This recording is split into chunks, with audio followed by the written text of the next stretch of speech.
अजब रमा राघवची जोडी। मी लग्न करणार तर राघवशीच करणार आणि माझं लग्न राघवच्या फॅमिलीच्या परमिशनने आणि त्यांच्या आशीर्वादानेच होणार। काय विचार करते, तुला काय वाटतं?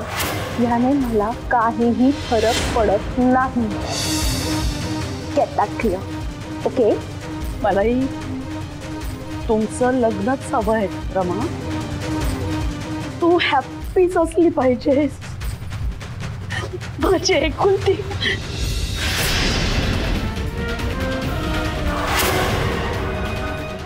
एक्झॅक्टली, मी तुझी मुलगी आहे।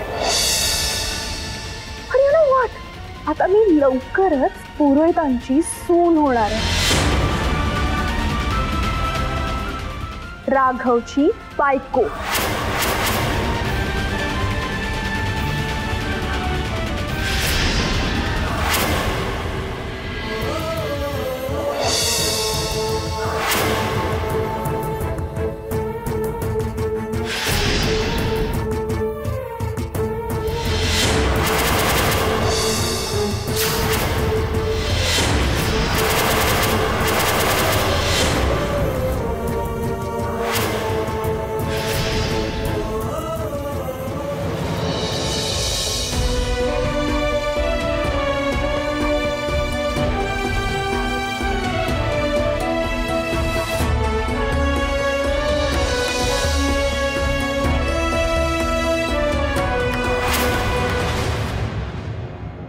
ह्या लग्नाला माझ्याकडून कधीच परवानगी मिळणार नाही।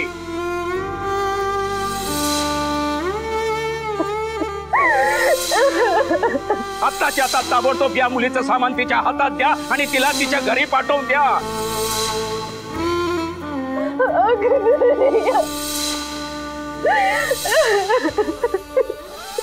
रमाताई, कशी आहेस तू? तिची आई ही अशी असेल, तिची मुलगी कशी असणार आहे?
डोळ्यातलं पाणी लपवायचा प्रयत्न करतोयस? अगं नाही, तसं नाही। त्या भानगडीत ते पडू नकोस, बस।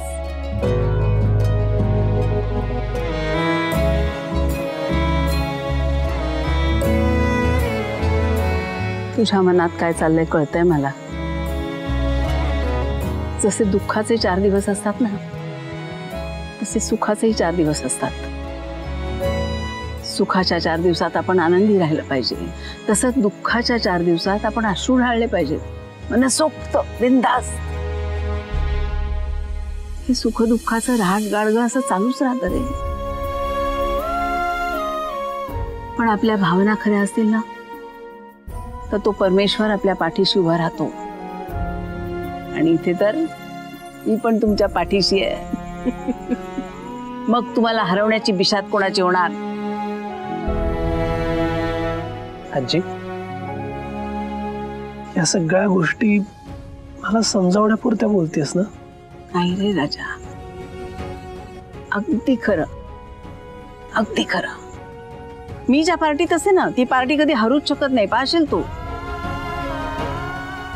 मग ते सगळं जाऊ दे, आता हा क्षण आपल्याला टिपून ठेवायचा आहे। पटकन फोन काढ, सेल्फी घ्यायचे पटकन पटकन. कशाला? कशाला ते नंतर सांगते, आधी फोटो काढ. हा नाही आता सांगते कशाला.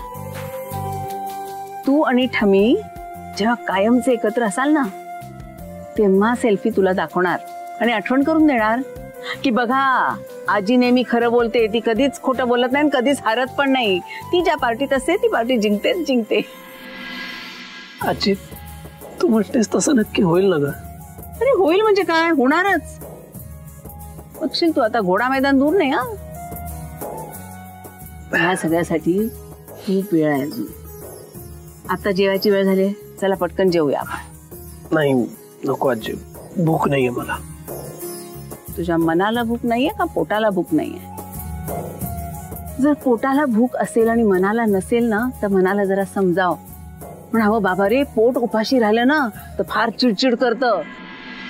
काय रे मना, ऐकतोस का? तुझ्यासारखी आजी असताना कशाला मनाची चिडचिड होती.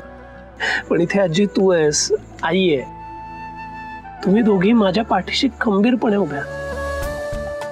तिथे रमा जवळ तिचं असं कोणीच नाहीये का?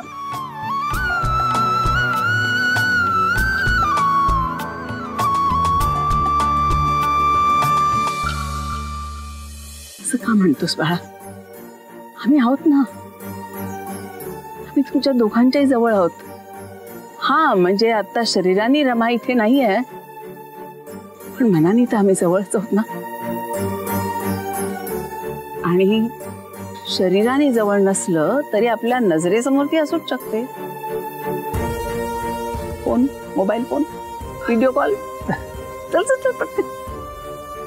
हा व्हिडिओ कॉल बघ.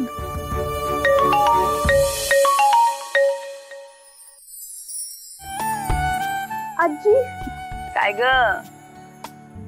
तुम्हाला बघून खरंच खूप छान वाटतंय. मग वाटायलाच पाहिजे, आहेच मी तशी ग्रेट. आणि माझी ग्रेट ठमी काय म्हणतेय? ती ग्रेट नाही आणि बरी पण नाहीये. तुम्हाला खूप मिस करते बाळा. आम्हाला पण तुझी खूप आठवण येते ग. बघ ना हा राघव जेवायलाच तयार नाही, म्हणतोय तू जेवली असशील तरच मी जेवणार आहे. तू जेवलीस ना, सांग बरं याला.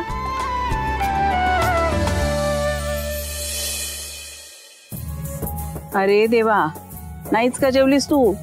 कशी ग मुलं तुम्ही, जेवणावर कसला ग राग काढता? मी सांगू का, राग आला ना तर 2 घास जास्तच खावेत आपण.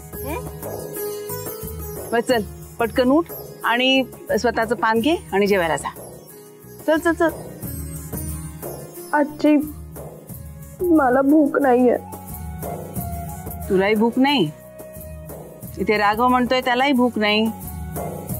आता तुम्ही दोघं जेवत नाही म्हटल्यावर मला पण उपाशी पोटी झोपायला लागेल, इतकी भूक लागली ना मला खरं म्हणजे. आजी तुम्ही अजून जेवला नाही? मग तुमची औषधं? नाही घेणार एक दिवस औषध. काय करायचं आता, तुम्ही दोघं ऐकत नाही ना माझं. खूप भूक लागली. तुम्ही दोघं जेवणार असाल, माझं ऐकणार असाल तर मी ऐकेन तुमचं. आजपर्यंत माझ्यासाठी उपाशी राहणार कोणीच नव्हतं, पण आज बघा तुम्ही राघव दोघं माझ्यासाठी जेवायचं थांबलं. आणि माझी खात्री आहे आई सुद्धा काहीच जेवल्या नसतील, ताई माझ्यासाठी उपाशी बसली असतील. पण माझी इतकी प्रेमळ आणि मायेची माणसं असताना मी उपाशी राहिला तर होईल का? जसं तुम्ही म्हणालात ना तसं मी 2 घास जास्तच खाईन. माझ्या प्रेमाच्या आणि हक्काच्या माणसांसाठी या आनंदात की ते माझ्यासाठी उपाशी राहिले, माझ्यावर इतके प्रेम करतात. पण प्लीज जा पटकन पान घे आणि जेवायला बस. प्लीज तुम्ही सुद्धा जेवून घ्या ना. हो तू तुझं पान घे, मी आमची पानं घेते. चल रे राघवा, आपण पण जाऊया जेवायला. चल बाय बाय.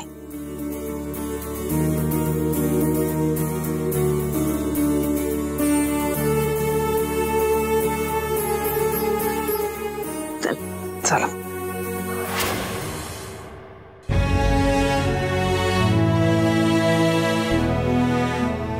रमा, तुला जेवायला वाढू?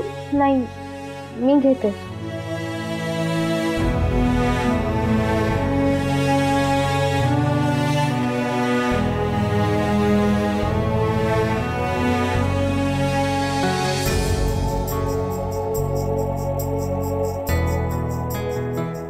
आलेच.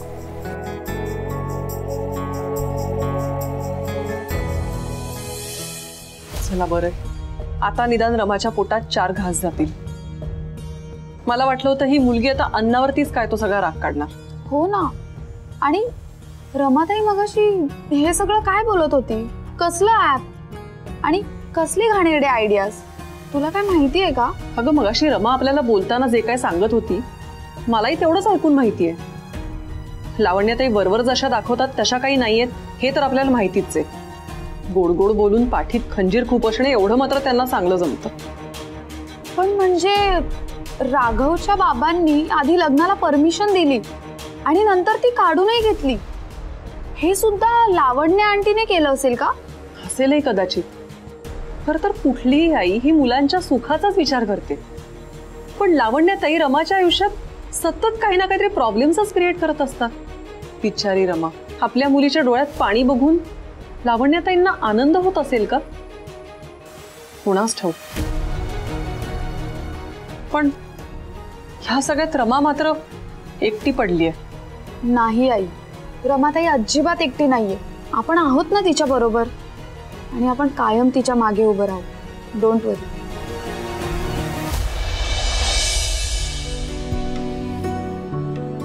अहो, मला तुमच्याशी थोडं बोलायचं आहे. विषय रमा आणि राघवचं नातं हा असेल तर मला बोलण्याची अजिबात इच्छा नाही. नाही, विषय आपण आणि राघवचं नातं हा आहे.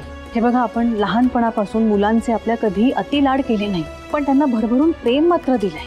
आणि त्याचंच फळ म्हणून राघव कधीही चुकीचा वागलेला नाहीये. किती समंजस येतो. मग आत्ताच तो रमाच्या बाबतीत चुकीचा निर्णय घेतोय असं का ठरवताय तुम्ही? ठरवावं लागलं शालिनी, ठरवावं लागलं मला. रमाच्या आईबद्दल मला जे सत्य कळलं त्यानंतर माझा नाईलाज झालाय. अहो, पण ते सत्य रमाच्या आईबद्दल होतं, रमाबद्दल नाही. अहो, रमा किती गोड आणि लाघवी मुलगी आहे, तुम्ही विसरलात का? हो, आणि राघवचं रमावर मनापासून प्रेम आहे.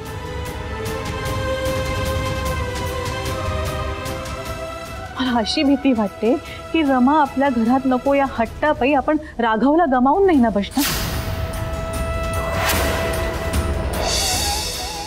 शालिनी, बाप म्हणून मी राघववर जे संस्कार केलेत ना ते इतके तकलादू नाहीत की एका मुलीसाठी तो आई वडिलांना विसरेल. राघववर माझा पूर्ण विश्वास आहे. मग तसाच विश्वास राघवला आपल्यावरही वाटायला पाहिजे.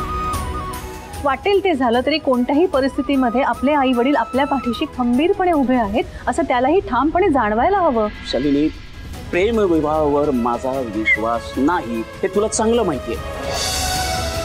आणि तरी मी त्या दोघांच्या नात्याला मान्यता दिली ना. लावण्याताईंबद्दल मला हे सगळं कळल्यानंतर मी काय करायला हवं होतं सांग ना, काय करायला हवं होतं? त्यातूनही रमा जर लावण्याताईंची मुलगी नसती तर मी नक्कीच राघवच्या पाठीशी ठामपणे उभा राहिलो असतो. अहो, लावण्याताई जरी चुकीच्या वागत असल्या तरी रमा पूर्णपणे निर्दोष आहे. हे अजूनही कसं पटत नाहीये तुम्हाला? शालिनी, मला आश्चर्य याचं वाटतंय की तुझ्या लक्षात काय येत नाहीये. अगं, रमा जर निर्दोष असती तर त्या दोघांनी स्वतःहून आपल्याला लावण्य परांजपेबद्दल सर्व माहिती दिली असती. रमा त्या पापात सहभागी झाली नसती. हे लक्षात येतंय का तुझ्या? असो, काय लहानपणापासून जे संस्कार होतात ना ते सहजासहजी पुसले जात नाही, हेच खरं आहे. हो, तुम्हीच म्हणता ना, वाईट संस्कारांवर चांगले संस्कार मात करतात. हो ना, पण रमाच्या बाबतीत माझा तो भ्रम ठरला. आपल्याला वाटलं शालिनी की रमा आपल्याकडे महिनाभर राहिली, तिच्यावर आपण चांगले संस्कार केले, ती बदलली. पण तसं नाहीये. काय आयुष्यभर बघता बघता जी शिकत आली ना तेच तिच्या वागण्यातून दिसलं. ठीक आहे, एक वेळ आपण असं मान्य करूया की रमावरचे हे संस्कार पुरेसे नाही आहेत. पण जेव्हा रमा आपल्या घरी लग्न करून येईल तेव्हा तिच्यावर लावण्याताईंचा प्रभाव काहीच राहणार नाहीये. शालिनी, हा तुझा भ्रम आहे, जे कधी शक्य होणार नाही. अहो पण रमा आणि राघवचं एकमेकांवर प्रेम आहे, त्याचं काय? त्यांना ते विसरता येणार आहे का? आज ना उद्या ते विसरता येईलच.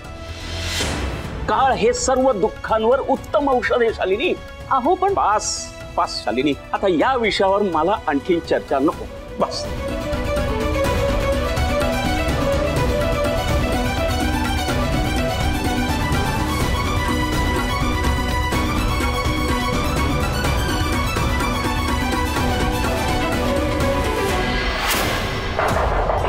रमा, दरवाजा उघड प्लीज. रमा डार्लिंग, प्लीज दरवाजा उघड. रमा, जेवून घे प्लीज. रमा. लावण्य आंटी, रमाताईचं जेवण झालंय.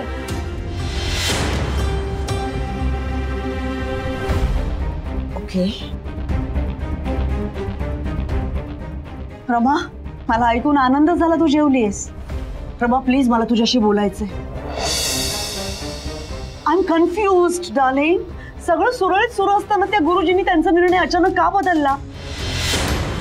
आणि तू मगाशी म्हणालीस की सगळं माझ्यामुळे झालंय. डार्लिंग, मी काहीच केलेलं नाहीये. Just a misunderstanding. रमा, ऐकतेस का तू? तुला आता सांगावं असं वाटत नाहीये. It's okay. जेव्हा तुला वाटेल तेव्हा तू मला सांग. मी तुला फोर्स करणार नाही. पण एक गोष्ट तू कायम लक्षात ठेव की काहीही झालं ना तरी तुझी ममा तुझ्या बरोबर कायम असणार आहे. ऐकतेस का रमा?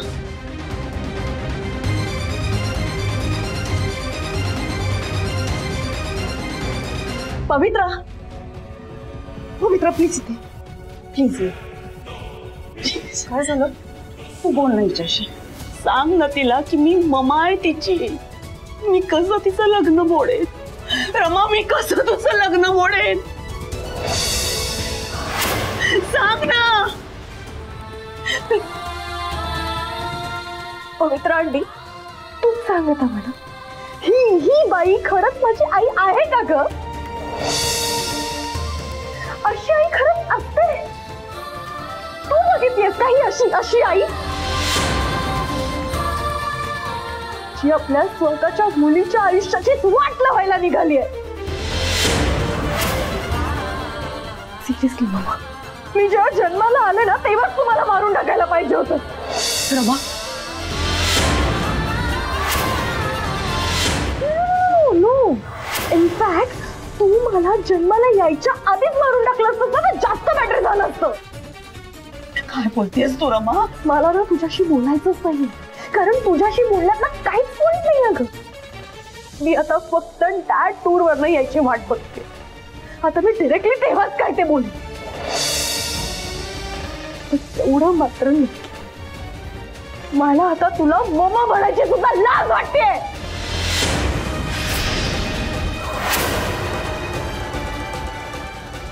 रमा, रमा ऐक ना. रमा, रमा, माझं खूप प्रेम आहे तुझ्यावर. मी कसं सांगू तिला how much I love her? कसं समजावू मी तिला की मी तिच्याच बाजूने? मी असं काय करू की आई म्हणून ती माझा पुन्हा स्वीकार करेल? मी काय करू?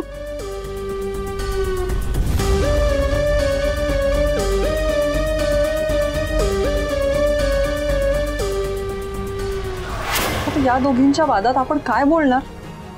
हो नाही, लावण्य आंटी एकदा बोलायला लागली ना की मध्ये कोणीच बोलू शकत नाही.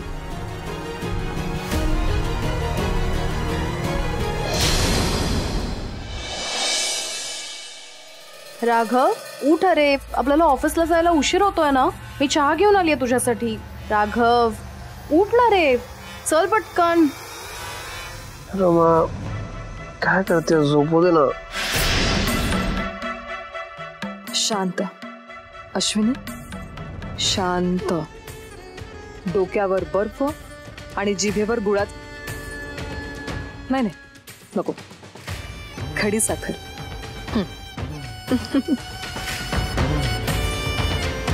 राघवराव, मी आहे अश्विनी. तू तू इथे काय करतेस? हो, असं काय करताय? मी तुमच्यासाठी चहा घेऊन आले. अगदी तुम्हाला आवडतो ना तसा, आल्याचा. स्वतःच्या हाताने बनवलाय मी. आणि हो, तुमच्या आवडीचा नाश्ता सुद्धा तयार आहे. लवकर उठा बघू. मला आल्याचा चहा आवडत नाही आणि नाश्त्यासाठी मी रमानी करून ठेवलेला चिवडाच खाईल. राघवराव, मी सकाळी उठून इतक्या मेहनतीने तुमच्यासाठी कोणी सांगितली ही मेहनत करायला? या मेहनतीचा काहीही उपयोग होणार नाहीये. तू कितीही प्रयत्न केलेस तरी तुझं आणि माझं लग्न होणं ह्याच काय पुढच्या 7 जन्मात शक्य नाही.